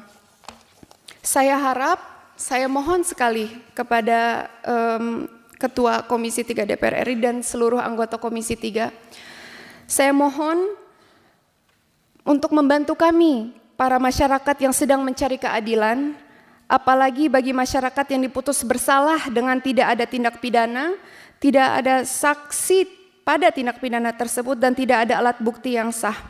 Semoga Bapak dan Ibu sehat selalu, dan saya berikan mic-nya kepada ayah saya sedikit. Ayah saya WNA Jepang. Izin kalau menggunakan bahasa Inggris sedikit Ketua. Oh, saya mungkin boleh saya terjemahkan. Baik. Yeah. Thank you very much for, so very sorry I'm talking in English because of lack of learning Bahasa Indonesia. My name is Shoichi Oni. I'm Japanese citizen and husband of the victim Ikfarida. This time my wife has been detained nearly already 6 months. And then about the details of the chronology was already explained by my daughter. And then actually, I don't know why this kind of thing happens in Indonesia, which are invited Japanese investors, and then our communities here, we have around more than 10,000 peoples here in Indonesia. And then this kind of cases are shocked because of instability of the implementation of the law itself. Why? My wife just want to, using her own money, to buy one piece of apartment, comparing with their project size of developer. This is only one unit. And why? They have to create a story of criminalizations, and then also we do not know why the police and JAXA and court has been moved with this kind of story. Well, I cannot understand about that, and then we are a little bit disappointed, but we hope that I'm thanking to you that invite for asking for the hearing our voices as a victim. It is very good directions to maintain the legal system in Indonesia. I hope that the developer will obey the decision of the court. Yeah, that's all. Thank you very much, your kindness. Apakah izin butuh? Oh, baik. Saya. Okay, sir, we will try our best, yeah, to control this problem. Yeah, we hope that you will have justice. Yeah, so our partner is the police. Yeah. Polri, in the Indonesian police, yeah, and we will ask the police to check the violation that happened when they arrest your wife, and all the problem we will check, and next hearing we will invite also, yeah, we will summon the parties that arrest the wife of you. Okay? Thank you very much. Thank you. Ini walaupun dikit-dikit I can ya, bisa dipahami oleh bapaknya ya. Ya, bisa. Little I can ya. Okay. Masalahnya ini Yeah, ini thank you very much. komision senator dari Condet ini. Iya, Ibu, Bapak masih ada dikit lagi yang mau disampaikan. Kalau Ibu kan udah ngomong, yang di belakang tuh Bapak belum ngomong, Pak. Tadi mau ngomong, Pak. Udah ya? Izin, ada sedikit lagi Pak Ketua. Iya, boleh. Saya dari MMR Marina Ancol, Pak Ketua. Ya. Saya kayaknya udah 4 tahun ke Komisi 3 ini Pak Ketua. Ya. Zaman Marzuki Ali. Waduh. Ya, Itu zaman Marzuki Ketua Ali Pak itu udah Marzuki umur Ali. hampir 80 Sedikit Pak tahun. Ketua saya Ya. sampaikan. Kebetulan saya punya Kesatuan Aksi Perhimpunan Penghuni Rumah Susun Indonesia, KAPRI namanya. Sampai saat ini begitu-begitu aja lah oligarki ini, pengembang-pengembang ini Pak Ketua. Kurang ajar, maaf Pak Ketua. Itulah, saking seperti Ibu Mulyati, Ibu Kelly, walah sadisnya bukan main Pak Ketua. Sampai saat ini Pak Ketua, dimatiin listriknya, airnya tidak ada. Dan sahabat saya Chandra meninggal. Nah itulah Pak Ketua, tolong Pak Ketua, itulah yang kami harapkan dari pertemuan kita hari ini, tolong supaya dikoreksi pengembang-pengembang ini Pak Ketua. Dan memang itulah kerjaannya, memeras kita, itu ajalah. Terima kasih Pak Ketua. Assalamualaikum warahmatullahi wabarakatuh. Yang mulia, saya mohon sekali lagi boleh Ya, teman Bu. saya ngomong ya. Ada lagi, kalau sudah ngulang nggak usah Bu, yang penting kita udah dapat ini ya. Jadi gini, Ibu, apalagi Bu, kalau sudah Izin. yang sama Bapak, nggak Pak hal yang disampaikan Pak? mau bertanya tentang setelah laporan ke polisi, langkah selanjutnya kami harus bagaimana Pak? Ya, makanya saya lagi mau ngomong Bapak. Gak usah, polisi. Saya lagi mau jelaskan Bapak, boleh dong? Iya. Udah stres Ya. kau mikirin tuh. Udah. Percuma itu kalau polisi-polisi kau itu. Kenapa Mbak?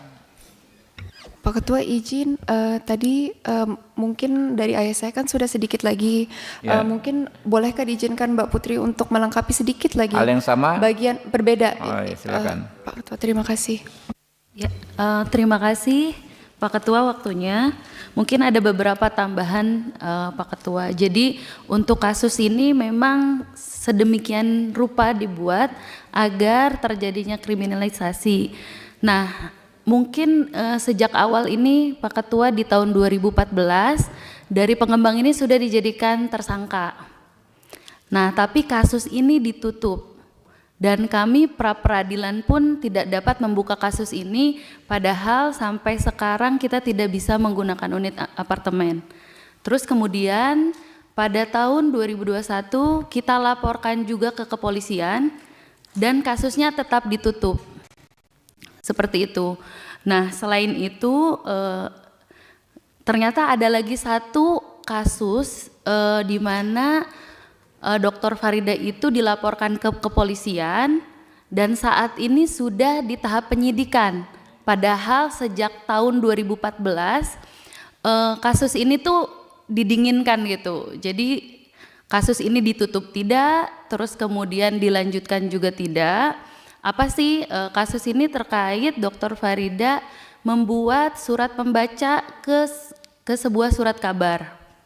Nah di surat kabar itu beliau tuh kan untuk surat pembaca kita nulis terus kirimkan lain-lainnya oleh dari sana gitu yang mengedit terus kemudian juga akhirnya dipublish. Nah dari kita sudah berkoordinasi juga dengan Dewan Pers dan Dewan Pers sudah melakukan sidang sendiri kode etik dan lain-lain dan itu sudah diakui oleh Dewan Pers, kita koordinasi dan sudah juga di BAP kepolisian bahwa itu bukan tanggung jawabnya Dr. Farida, tapi ini adalah tanggung jawabnya surat kabar yang mempublish. Dan juga ada namanya hak koreksi dan hak jawab yang diberikan sebenarnya kepada pihak EPH sendiri. Nah, tapi pada tahun 2024 tiba-tiba kami cek kan nama beliau, ternyata ada di kejaksaan bahwa beliau itu kasus ini sudah ke penyidikan gitu, bukannya dihentikan tapi di penyidikan, dan kemudian kita sangat khawatir karena ini Oke, ternyata nanti LP-nya apa, nomor perkaranya tahap mana dua. kasih tahu ke kita, nanti kita atensi tuh, Iya. kita kawal. Oke, ada lagi? Ya, terima kasih. Ya Bu, apa lagi Bu? Nih, yang mau ngomong yang mana nih? Ada 2 orang mau bicara nih, kanan kiri. Coba diputuskan. Ya, silakan Ibu duluan Bu. Pak, ini kita kan awam sekali soal kepolisian ya Pak ya. Iya. Ya, saya takutnya di polisian kita ya dikerjain lah gitulah Pak. Mana mungkin dikerjain kalau yang mengawal Komisi 3? Iya Pak. Ya saya juga ada mau Nanti tanya, atensi Pak. khusus dari kami nggak mungkin dikerjain gitu loh. Baik Pak, terima kasih. Pak, apakah nanti dari pihak developer Bina Karya itu akan dipanggil Pak? Kita panggil juga sini. Kita panggil juga. Dipanggil ya Pak. Ya, dan dia berharap- harus ngomong jujur di sini. Kalau enggak ya kita proses. Kita proses untuk pelaporan polisian itu setelah pemanggilan dari pihak developer atau saat kapan yang tepat Terserah Pak? kapan maunya kawan-kawan ya. Kita jadi kalau mau lapor nanti koordinasi kapan mau berangkat melaporkan ya kan ya. Nanti kami atensi, kami kawal ya. Kami hubungi pihak yang di sana untuk menerima laporan. Ya, lalu proses perjalanan penanganan pelaporan pun kami kawal terus. Oh baik dari sini nanti kami diarahkan ke Ya, nanti koordinasi sama Kabakset ya, ke bagian sekretariat yang di belakang saya ini ya, Ya. kan kapan mau berangkat dan lain sebagainya. Oke? Baik Pak, ada tambahan Pak. Udah. Ibu. Satu lagi Pak, ada surat dari Kementerian PUPR Dirjen Perumahan di Ya. tanggal 11 April 2022 yang dikirim kepada Dinas Perumahan dan Ketua PPRS, pengurus PPRS agar menyalakan listrik air kami karena Agar itu melanggar, menyalakan listrik. Nah ini Ya, juga ya. karena melanggar pasal 102C. Itu dari mana? Pergub. PUPR Pak. Nah, Nggak itu tolong ya. dijalankan. Nanti ke pengembangnya harus diminta dinyalakan. Sudah ada surat itu. Ini Baik. ada suratnya Pak, nggak dijalankan. Iya. Nanti di Melanggar hak kesimpulannya, asasi Bos. manusia dan Itu bawa tuh, kasih ke ya, Ibu jangan banyak omong, kasih dulu langsung diketik jadi kesimpulan, kita kirim ke sana. Iya. Biar langsung dinyalakan listriknya. Bapak Fitra yang menyurati Iya. Dinas Perumahan. Langsung Bu, langsung suratnya ini dipotong langsung dimasukin ke Sudah ada kesimpulan. Pak di buku itu Pak. Dipoto masukin di kesimpulan Bu. Bu, jangan menyunduk Bu, udah Bu, kita sama derajat kita Bu, udah Bu. Tolong Mbak, jangan berdiri. Oke, iya Bu, kita bantu. Insya Allah, Ibu nggak boleh, iya Bu, kita bantu. Iya.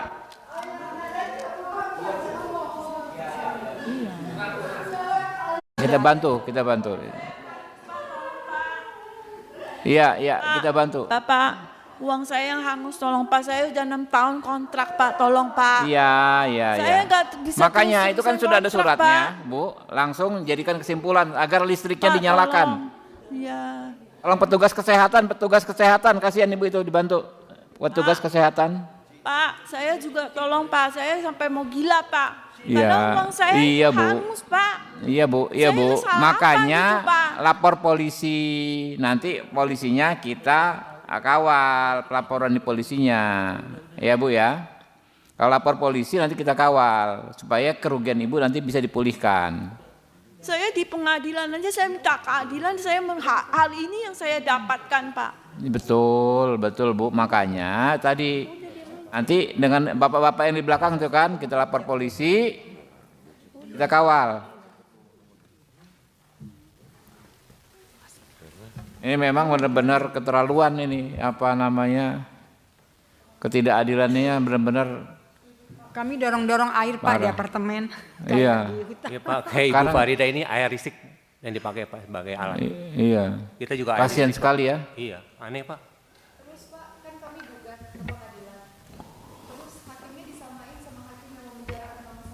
Padahal Iya. itu pidana dan perdata. Nanti kita ngomong dengan Bawas. Kayak hukum di negara ini saya merasa Pak, saya sedih sekali kayak buy one get one bagi pengembang.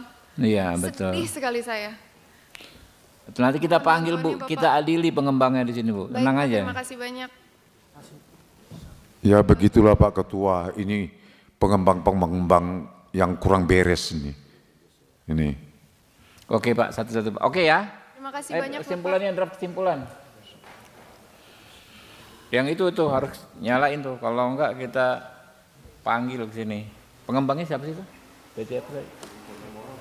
Pengembang kita Agung Podomoro, Pak. Agung Podomoro. Cool baca ul.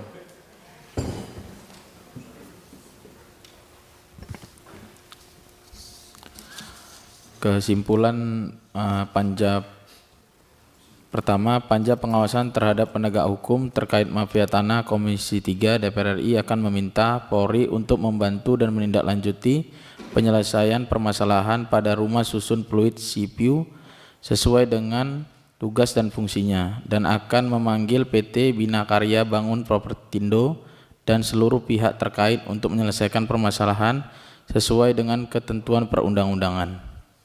Oke ya. Yang kedua, panja pengawasan terhadap penegak hukum terkait mafia tanah Komisi 3 DPR RI telah mendengar permasalahan terkait PPP SRS Media Terenia Marina Residen Ancol yang akan memanggil pihak pengembang, Polda Metro Jaya dan seluruh pihak terkait untuk segera menyelesaikan permasalahan tersebut sesuai dengan ketentuan perundang-undangan dan meminta pihak pengembang untuk segera menyalakan listrik dan air apartemen MMR demi keadilan dan kemanusiaan. Nah, pengembangnya PT apa dimasukkan di situ? Pengembangnya nama PT-nya. Pengembang pengelola PT apa yang kita minta menyalakan listrik? Makanya dicatat, dimasukkan di situ, dimasukkan ke situ.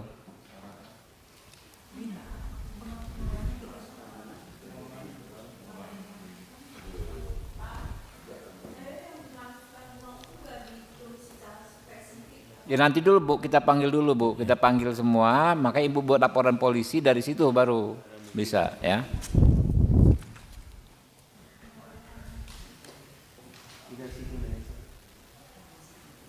Ketiga. Ya lanjut.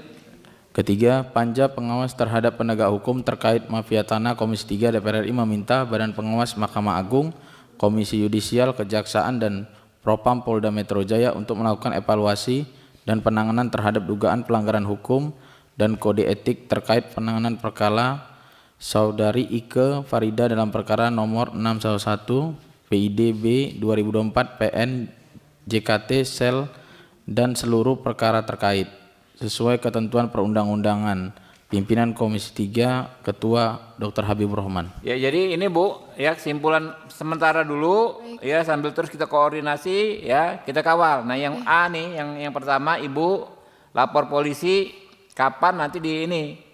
Ada lawyernya kan, ada tim kuasa hukumnya kan. Kalau nggak ada kita bisa bantu ini, apa namanya, kalau nggak ada kita bantu nanti. Iya, dari pihak kami belum ada lawyer Pak. Kalau nggak ada nanti kami carikan ya. Ya, yang menjadi kuasa hukumnya membuat laporan polisi.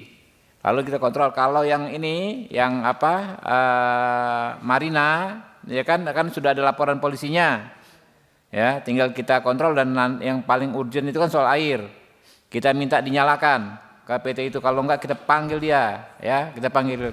Yang Bu Ike Farida. Maaf Pak, pengelolanya PT Prima Buana Internusa. Coba, makanya kan di itu. Pengelola PT Prima Buana. Apa dua-duanya dicantumkan aja dan atau dan garis miring atau. Developer PT Sarana Multiland Mandiri. Dan pengelolanya. Itu aja. Dan. Pengelola adalah PT Prima Buana Internusa atau PBI. Prima Buana Internusa. PBI. Izin Pak Ketua, apakah boleh juga PT Elit Prima Hutama juga Internusa dipanggil karena Ya, mereka akan juga dipanggil. mematikan Ya, akan. air dan listrik dan tidak menaati Putusan pengadilan. Oke. Dan juga ingin mengkriminalisasi mama saya kembali Oke. lagi begitu untuk kedua kalinya. Kalau soal kriminalisasinya kan itu sudah. Baik. Nanti kan kita panggil semua. Tapi Baik. kan yang soal dia tidak melaksanakan putusan kita panggil aja nggak apa-apa. Baik. Masukkan saja. Kita Terima kasih minta banyak. kepada PT itu untuk melaksanakan putusan pengadilan, Mbak. Baik. Sekretariat. Izin, apakah saya ada Ya, tulisan? Baik, boleh, saya boleh. izin ke situ sebentar. Pak Ketua, untuk yang kriminalisasi kedua itu Mabes Polri. Itu gampang saya telepon aja, tenang aja, udah. Nggak perlu dimasukkan di kesimpulan itu, kita kawal. Kalau kesimpulan ini nggak bisa apa teknis Mbak sebetulnya. Makanya nanti kita tinggal, ini kan sudah kita atensi, pasti semua hal terkait kami atensi Mbak. Tinggal nanti komunikasi saja kan bisa lewat, ada Pak Sensi juga, Pak Sensi yang selama menjembatani ya. Ya nanti kita komunikasi dengan pihak Mabes. Baik, terima kasih banyak. Terima kasih. Oke ya, ini kesimpulannya ya teman-teman ya. Kita sepakati ya. Kita tutup. Pak, mohon Pak, satu Apalagi, lagi. Ketua pengurus P3 Serse juga dipanggil. Ya, kita akan panggil kan pihak-pihak terkait ya. Oke, kasih. Di pihak Ya kan itu pihak terkait Bu, makanya itu pihak terkait. Nanti kita panggil semua ya seluruhnya. Terima kasih Pak. Oke? Terima kasih. Billahi taufiq wal hidayah. Wassalamualaikum warahmatullahi wabarakatuh. Waalaikumsalam warahmatullahi wabarakatuh. Terima kasih banyak Bapak.